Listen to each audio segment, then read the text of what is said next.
Hey friend, this is Shubham Kumar और आज हम बात करेंगे career opportunities for PCB students after class 12। तो चलो शुरू करते हैं। सबसे पहले हम ओवरव्यू ले लेते हैं कि 12th के बाद अगर जो आप पीसीबी स्ट्रीम से, तो हमारे पास क्या क्या करियर अपॉर्चुनिटीज़ होती है जिसमें हम अपना करियर परस्यू कर सकते हैं। ठीक है, सबसे पहले हम देख लेते हैं हमारे पास जो फर्स्ट अपॉर्चुनिटी होती है वो होती है बैचलर ऑफ वेटनरी साइंस। ठीक है, या कह सकते हो बैचलर इन वेटनरी साइंस। ठीक है, 5 साल का कोर्स का ड्यूरेशन होता है।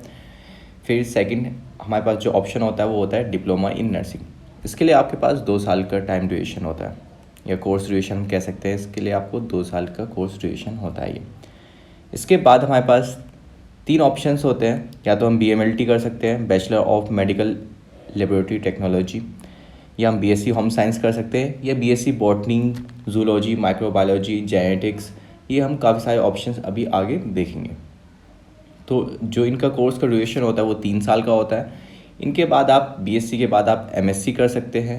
MSc 2 साल की होती है। फिर MSc के बाद MPhil कर सकते हैं। MPhil के बाद आप PhD कर सकते हैं। तो हमारे पास दूसरा ऑप्शन होता है कि आप MSc बायोटेक से कर लें, फिर MTech कर सकते हैं बायोटेक से। ओके, देन हमारे पास 4.5 साल के कोर्स के ड्यूरेशन के लिए हमारे पास 3 ऑप्शन आते हैं। BMS आता है, BHMS आता है, MBBS आता है। ठीक है, तो इसमें थोड़ा सा वेट करते हैं। इसमें 1 साल की इंटर्नशिप होती है क्योंकि 4.5 साल का कोर्स का ड्यूरेशन होता है, प्लस उसमें 1 ईयर की कंपलसरी इंटर्नशिप होती है। तो जो टोटल ड्यूरेशन हो जाता है वो 5.5 साल का हो जाता है। और अगर जो आप इंटर्नशिप नहीं करते हैं 1 साल की, तो आपको डिग्री नहीं मिलेगी। ठीक है, तो आप जब अपनी इंटर्नशिप कंप्लीट कर लेंगे तभी आपको डिग्री मिलेगी। ओके, तो BMS आयुर्वेदिक के लिए होता है, बैचलर डिग्री। उसके बाद आप MD कर सकते हैं। BHMS बैचलर डिग्री होती है होम्योपैथी के लिए, और MBBS हम सबको पता ही है। ओके, MBBS के बाद आप 3 साल के लिए MS कर सकते हैं, या MD कर सकते हैं, या 2 साल का फिर स्पेशल डिप्लोमा कर सकते हैं। 2 साल का स्पेशल डिप्लोमा आप MS के बाद भी कर सकते हैं, MS से पहले भी कर सकते हैं। ओके, ये हमारे पास चॉइस होती है। फिर सेम एज इट इज़ हमारे पास BDS आता है। BDS 4 साल का कोर्स होता है, प्लस 1 ईयर की कंपलसरी इंटर्नशिप। ओके, तो ये टोटल हो जाता है 5 ईयर्स। ठीक है, 5 ईयर्स का BDS करने के बाद आपको 2 साल उसमें मास्टर कर सकते हैं। जो मास्टर्स का टाइम ड्यूरेशन होता है 2 से 3 साल वेरी करता है। ओके, तो ये 2 साल का भी हो जाता है, 2-3 साल का भी हो जाता है। देन हमारे पास ऑप्शन होता है BSc नर्सिंग का। तो ये भी हमारे पास एक करियर ऑप्शन होता है। ये अभी हमने देख लिया ओवरव्यू कि हमारे पास ऑलमोस्ट क्या क्या ऑप्शंस होते हैं जिसमें आप अपना जो करियर होता है उसको परस्यू कर सकते हैं, एक बेसिकली आइडिया लेने के लिए। अब हम शुरुआत करते हैं। उससे पहले हम ये देख लेते हैं कि हमारे पास जो भी हमारे पास फील्ड होती है उनके लिए जो एंट्रेंस एग्ज़ाम होता है वो एक होता है जिसको हम बोलते हैं नीट। ठीक है, नीट एंट्रेंस एग्ज़ाम होता है। जैसे PCM वाले बच्चों के लिए JEE मेंस होता है, सेम वैसे ही मेडिकल वाले बच्चों के लिए, या हम कह सकते हैं PCB वाले बच्चों के लिए नीट होता है। ठीक है, नीट से हम कौन कौन से फील्ड में एडमिशन ले सकते हैं? MBBS BDS में ले सकते हैं, बैचलर ऑफ डेंटल सर्जरी जो अभी हमने डिस्कस किया था। BMS आयुर्वेदिया के लिए होता है, BHMS होम्योपैथी के लिए होता है, BUMS यूनानी मेडिसिन एंड सर्जरी के लिए होता है। फिर BPT बैचलर ऑफ फिजियोथेरेपी होता है, और वेटनरी साइंस BVSC होता है। सेम BNYS होता है, bachelor of naturopathy and yoga. और लास्ट हमारे पास आता है BSMS। ठीक है, बैचलर ऑफ सीधा मेडिसिन एंड सर्जरी। तो ये सारे हमारे पास फील्ड्स होते हैं जिनके नीट के थ्रू हम इनमें एडमिशन ले सकते हैं। अब यहाँ पर हम शुरुआत करते हैं हमारे फर्स्ट डिटेल टॉपिक्स में, जिसमें हम MBBS के बारे में डिस्कस करेंगे कि MBBS से हम क्या क्या करियर अपॉर्चुनिटीज़ को आगे परस्यू कर सकते हैं। ओके, हमने MBBS देख लिया था कि 4.5 साल का कोर्स का ड्यूरेशन होता है, प्लस 1 ईयर की इसमें इंटर्नशिप हो जाती है, जो कि टोटल हो जाता है 5.5 साल का। ठीक है, अंडर ग्रेजुएट कोर्स होता है, बैचलर डिग्री मिलती है इसमें। उसके बाद MBBS के पास हमारे पास ऑप्शंस होते हैं, या तो हम MTech कर सकते हैं, MMST कर सकते हैं, मतलब master in medical and science tech, MS कर सकते हैं, MHA कर सकते हैं, masters in health administration, CMS कर सकते हैं, इवन हम डिप्लोमा कर सकते हैं। ओके, और काफ़ी सारे जो कोर्सेज है डिप्लोमा MTech के लिए, MBA के लिए। ठीक है, आप MBA भी कर सकते हैं हेल्थ मैनेजमेंट में। ये राइट हैंड साइड पे आपको लिस्ट मिल जाएगी पूरी। ठीक है, MTech in biomedical engineering and biological sciences same, फिर masters in hospital administration, MS in microbiology. तो ये सारी लिस्ट है। ठीक है, जिससे आप इनमें अपना आगे के लिए ग्रेजुएशन परस्यू कर सकते हैं। ओके, डिप्लोमा परस्यू करना चाहते हैं तो आप डिप्लोमा भी परस्यू कर सकते हैं। ओके, नेक्स्ट जो हमारे पास फील्ड होता है वो होता है BDS का।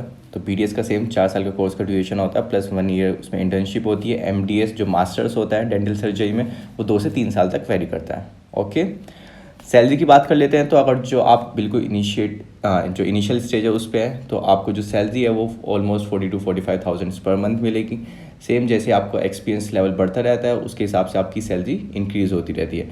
अगर जो आपका लास्ट में जाके 20+ एक्सपीरियंस हो जाता है तो आपकी जो सैलरी होती है वो 1 लाख प्लस होती है, ठीक है, पर मंथ। नेक्स्ट हमारे पास जो ऑप्शन होता है वो होता है BSc, ठीक है, बैचलर ऑफ साइंस। हम सीधा PC मतलब 12th के बाद हम परस्यू कर सकते हैं। अब BSc के लिए भी काफ़ी सारी अपॉर्चुनिटीज़ होती हैं कि हम किस में अपना करियर परस्यू करें, ठीक है। काफ़ी सारी फील्ड्स होती हैं कि BSc को हमें अगर जो परस्यू करना है तो किन सब्जेक्ट से करें। बायोलॉजी में कर सकते हैं आप, माइक्रोबायोलॉजी में कर सकते हो, नर्सिंग में कर सकते हो, फिजियोथेरेपी, ठीक है, medical lab technology, nutrition and dietetics, immunology, forensics science, genetics, zoology, biotechnology. काफ़ी सारे ऑप्शंस होते हैं, कुछ करियर ऑप्शंस होते हैं, ठीक है, जो अभी भी मैंने इसमें नहीं इंक्लूड करे हैं क्योंकि वो थोड़े बेसिक से होते हैं, बट ये जो इम्पोर्टेंट टॉपिक्स थे ये मैंने इस पर इंक्लूड कर दिए। ओके, तो आप BSc में भी अपना करियर आगे परस्यू कर सकते हो। नेक्स्ट हम देखते हैं BHMS, ठीक है, मतलब होम्योपैथी के लिए जो बैचलर डिग्री होती है। इसका कोर्स का ड्यूरेशन 5.5 साल का होता है, सेम जैसे हमने डिस्कस किया था। एलिजिबिलिटी का क्राइटेरिया क्या होता है कि इसमें आपके 10+2 में PCB होनी चाहिए और आपके 50% जो मार्क्स हैं वो होने चाहिए PCB के लिए। ओके, देन हमारे पास जो एवरेज सैलरी होती है वो 40 to 60,000 पर मंथ होती है। इसके अगर जो आप पोस्ट ग्रेजुएशन कर लेते हैं तो आपका जो सैलरी पैकेज होता है ऑब्वियसली वो इंक्रीज़ हो जाता है और ये आप डिप्लोमा कर सकते हैं। तो सैलरी इनिशियल मतलब ग्रेजुएशन के बाद आपकी जो इनिशियल सैलरी होगी वो थोड़ी कम होगी। अगर जो आप पोस्ट ग्रेजुएशन कर लेते हैं तो आपकी सैलरी और ज़्यादा इंक्रीज़ हो जाएगी या आप डिप्लोमा कर लेते हैं। ओके, मतलब फर्दर स्टडीज़ जितनी आप करते रहोगे उतनी जो आपकी सैलरी पैकेज है वो इंक्रीज़ होता रहेगा। नेक्स्ट हमारे पास जो करियर ऑप्शन होता है वो BMS होता है, मतलब आयुर्वेदा के लिए बैचलर डिग्री जो होती है। ओके, ये भी सेम कोर्स ड्यूरेशन 5.5 साल का होता है। ये बैचलर डिग्री होती है, इस पर भी आपके लिए 10+2 मतलब PCB होनी चाहिए, सेम जो हम इस वीडियो का पूरा टॉपिक यही है। ओके, जो इनिशियल सैलरी होती है वो 5 लाख पर एनम होती है, लेकिन जैसे आप इसमें पोस्ट ग्रेजुएशन या डिप्लोमा कर लेते हो या आगे अपनी फर्दर स्टडीज़ कर लेते हो तो आपकी जो सैलरी होती है वो इंक्रीज़ हो जाती है और एक्सपीरियंस के हिसाब से भी, और जो इसमें मैक्सिमम सैलरी होती है वो 20 लाख पर एनम तक पहुँच जाती है आपकी। ओके, नेक्स्ट करियर अपॉर्चुनिटीज़ की बात करें तो BPT बैचलर ऑफ फिजियोथेरेपी काफ़ी अच्छा ऑप्शन है, ठीक है। 4.5 साल का कोर्स का ड्यूरेशन होता है। इसमें कोई नीट के एंट्रेंस एग्ज़ाम की ज़रूरत नहीं होती। बस आपको क्या करना होता है, आपके पास 10+2 में PCB होनी चाहिए और उनमें 50% मार्क्स होने ज़रूरी होते हैं, ठीक है। 50% मार्क्स इंक्लूड बायोलॉजी, ठीक है, physics, chemistry and biology. Okay, next जो सैलरी होती है इसकी जो बैचलर डिग्री के लिए होती है वो 45,000 के अप्रॉक्स होती है। इवन अगर जो आप थोड़ा सा हायर स्टडीज़ कर लेते हो तो आपकी जो सैलरी पैकेज होता है वो इंक्रीज़ हो जाता है, ठीक है। Based on the experiences and post graduation आपकी सैलरी पैकेज इंक्रीज़ कर दिया जाता है, ठीक है, या हो जाता है नेचुरली। नेक्स्ट हमारे पास ऑप्शन होता है बैचलर इन वेटनरी साइंस, ठीक है, जो वेटनरी डॉक्टर्स होते हैं।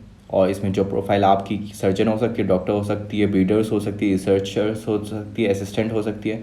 तो काफ़ी सारी जो प्रोफाइल होती है इसमें सेम आपके पास इसमें क्लास 12 में PCB होनी चाहिए और 50% मार्क्स होने चाहिए फिजिक्स, केमिस्ट्री एंड बायो।